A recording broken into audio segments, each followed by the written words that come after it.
Roth versus traditional is one of the most common retirement questions I hear, and it's also one of the most misunderstood. This video is not about telling you what you should or should not do. Instead, it's about understanding how Roth and traditional accounts work, how they're different, and why the right answer depends entirely on context. Once you understand the mechanics, the conversation becomes more clear.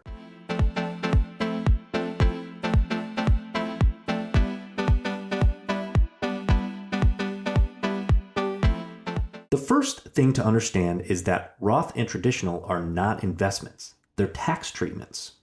You could invest in the exact same mutual fund in the exact same account, and the only difference between Roth and traditional would actually be how and when taxes are applied. That's important because a lot of confusion comes from people thinking these are completely different strategies when really they're different tax rules apply to the same types of investments. At the most basic level, the difference between Roth and traditional comes down to timing. With a traditional contribution, money goes in before taxes, reduces taxable income today, and is taxed later when it comes out. With a Roth contribution, money goes in after taxes, doesn't reduce income today, and qualified withdrawals are later tax-free.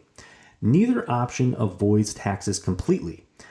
They just pay taxes at different points in time, which is why this conversation is really about timing, not right or wrong.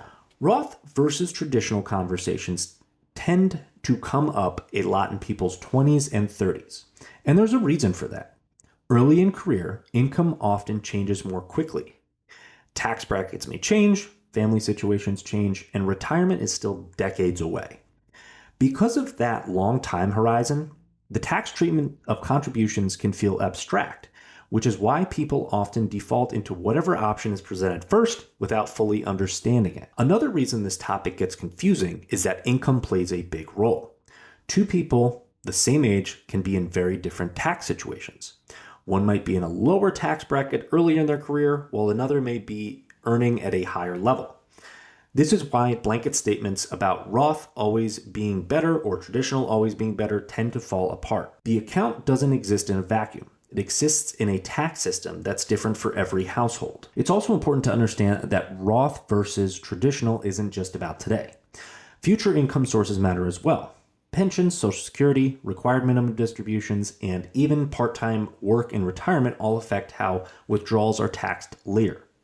That's why this decision often looks different for people with pensions, like educators, compared to people without guaranteed retirement income.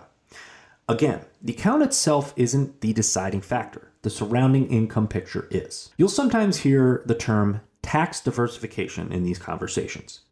That simply means having money taxed in different ways in the future, some taxable, some potentially tax-free, rather than relying on a single tax outcome. Tax diversification is about flexibility. It allows future income decisions to be managed rather than forced.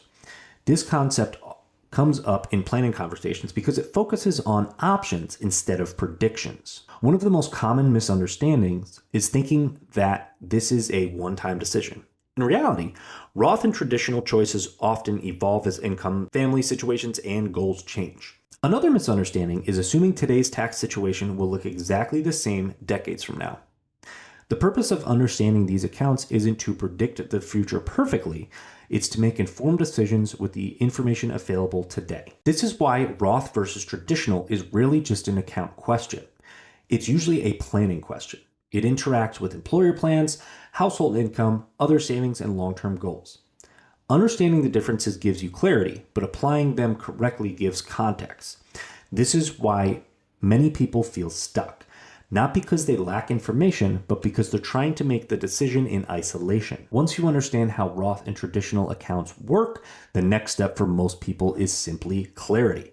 Not pressure, not being told what to do, just understanding how these options fit into their overall financial picture.